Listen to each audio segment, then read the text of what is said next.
complex illusion. The secret is in the cabinet. There are some hidden panels that conceal the girl and her flowers.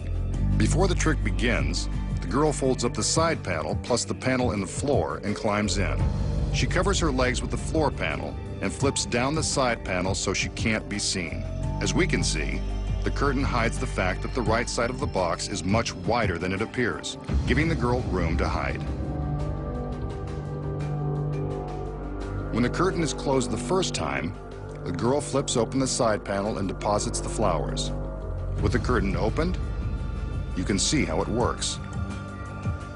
The magician opens the curtain and finds that the flowers have appeared, as if by magic. When the assistants are spinning the box the second time, the girl inside the cabinet is opening both panels and climbing into place while the team outside is drawing our attention. This is where a small, flexible assistant comes in handy. She's only got a few seconds to get settled before her appearance. Let's watch with the curtain opened. She's got to be very agile and very fast. She also can't be claustrophobic. As we can see, there's barely enough space for the panel to flip down and clear her lovely legs. She gets into a seductive pose just in time for the magician to open the curtain. There she is. During the final turn, she reverses the process and climbs back into her secret compartment. From here, she's able to reach down and hand the flowers to the magician, creating the illusion that she's still in the cabinet. With the back curtain open, we can see how she flips up the side panel and reaches out with the flowers in her hand. Once he takes them from her, she flips the panel back down and is completely hidden from view. The curtain is open, and it appears that she has completely vanished. And that's how the magician makes a girl appear and disappear, while making her do all the work. Here's a simple trick that's very effective. The magician begins by showing us a length of ordinary string.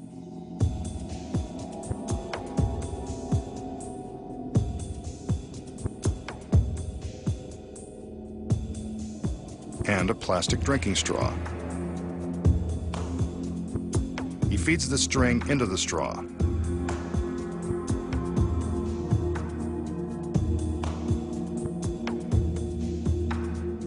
And then demonstrates that it really goes in one side and comes out the other.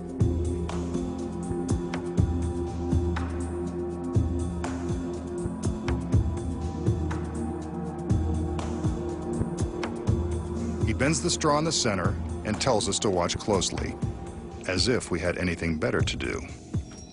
He picks up a sharp hobby knife and very carefully he cuts through the straw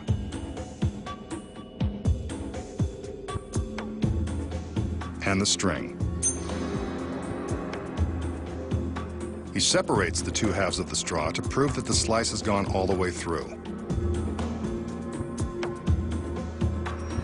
Uh-oh, here comes the magical waves. Something's gonna happen. He lays one straw on top of the other and pulls the string. Miraculously, it comes out in one long piece, just like it started. The straws go bye-bye, and tug-tug, the string is good as new. Fooled us again, masked man. But how? What are the secrets to pulling off the brain twister of cutting through the straws and string, then revealing the string is good as new? You're about to find out. The straw is real, so is the knife.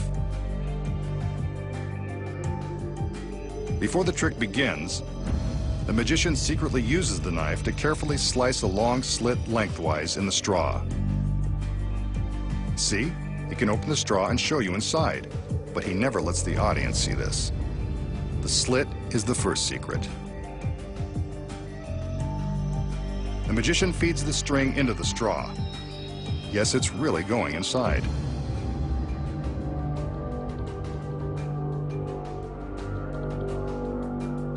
He bends the straw in half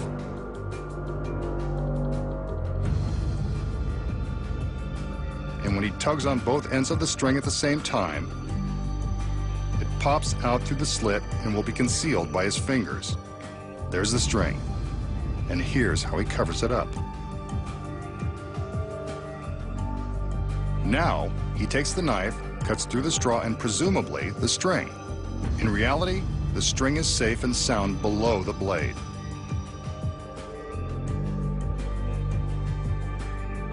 See? It is still fed through the two remaining ends of the straw. With his finger covering the string, it looks like two separate pieces hanging from inside the straw. The magician then stacks the straws, being careful not to let the middle of the string show, as it does here. He pulls the end of the string, and it easily slides out in one long piece. He discards the pieces of straw so they can't be examined, and turns all eyes to the undamaged string.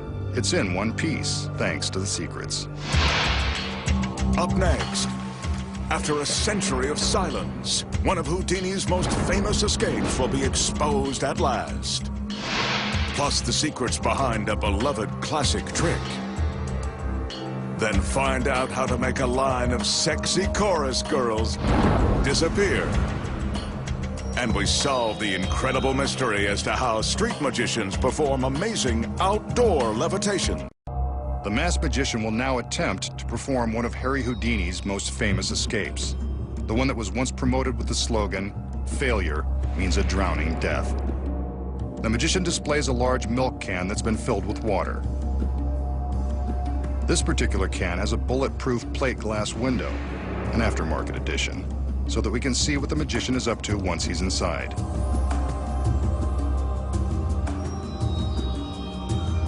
His beautiful assistants remove the lid, and I think you can guess what's going to happen next.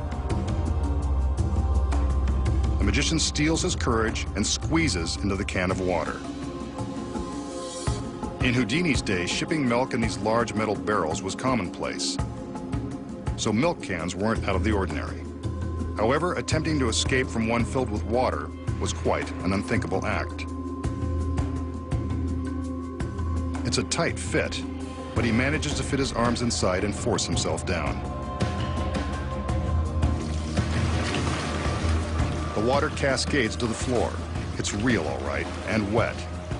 Step back, ladies. The magician will take a few deep breaths before he can plunge all the way into the can. That mask isn't helping matters either. He'll test his ability by trying to hold his breath in this very intimidating can. Try to hold your breath with him. His assistants place the metal lid in place. There he is, behind the glass. Remember what I said about drowning? It's important to remember that this is a world-class magician, and at no time should you attempt any of his dangerous tricks at home. The magician is doing a test run of his lung power, only to see how long he can last once he's really locked inside. How about you? Are you still holding your own?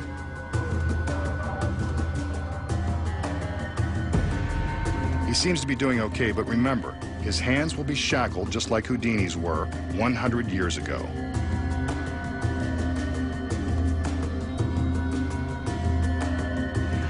It's nearly a minute now.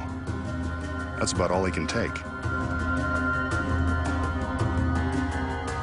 His assistants remove the lid, and it seems like he's happy to be breathing again. Did you last as long as he did? He's shaken, but ready to go on. The extra hardware will make the escape even more death-defying.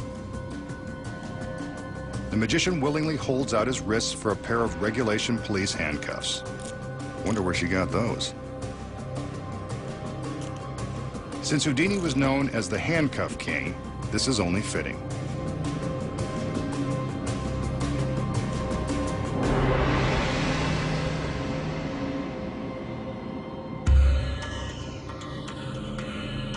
A few more deep breaths, and the magician is again ready to squirm his way back into the can.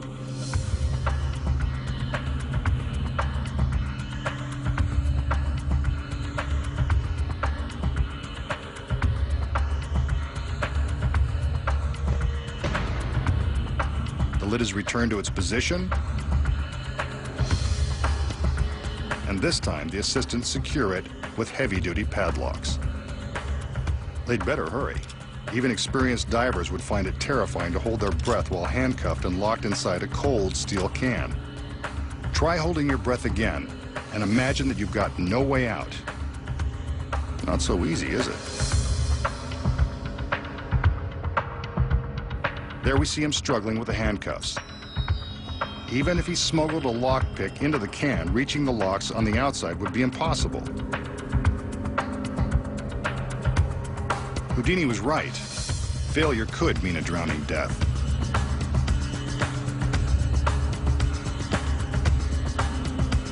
He wrestles with the cuffs for a few more seconds. Maybe he needs some privacy. His assistants raise a curtain in front of the can.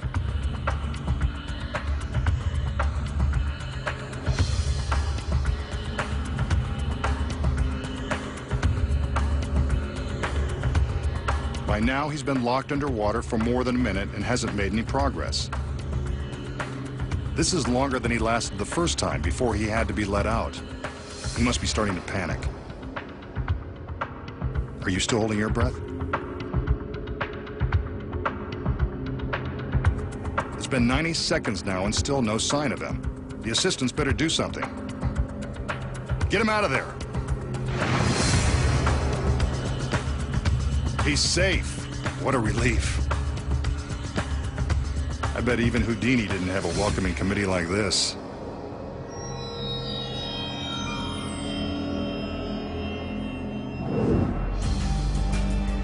So how did the magician escape before drowning in the old-time milk can? Here are the secrets. First off, the handcuffs look solid, but they've been specially rigged to pop open in an instant. Cuffs like these are almost always used in underwater escapes to minimize the risk of danger. When the magician first plunges into the can, he displaces a lot of water, leaving more room for air to breathe. It's a good acting job, but in reality, he has plenty of space to move freely.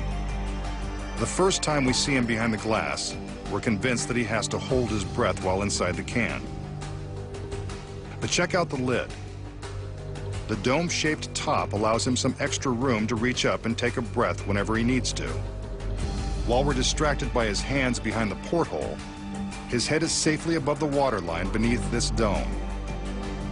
Opening the lid to put on the handcuffs only adds more drama to the escape. The lid is locked into place with real padlocks that never get open. They don't have to, because the neck of the can is surrounded by a false collar, held on by these rivets. The assistants remove the rivets when they attach the locks. Here we see how easily the lid and the collar are removed. Next, the sheet is raised. The magician can see the sheet through the glass and knows that it's time to make his escape. He simply pushes up on the lid, and it effortlessly pops off, locks and all. All he has to do now is climb out of the can. Once the magician is outside, he replaces the lid and stands next to the can, waiting to make his miraculous appearance. The girls provide the hero's welcome, and the illusion is complete. Up next, find out how the magician makes a line of dancing girls vanish in an instant and survives a solid steel chain being pulled through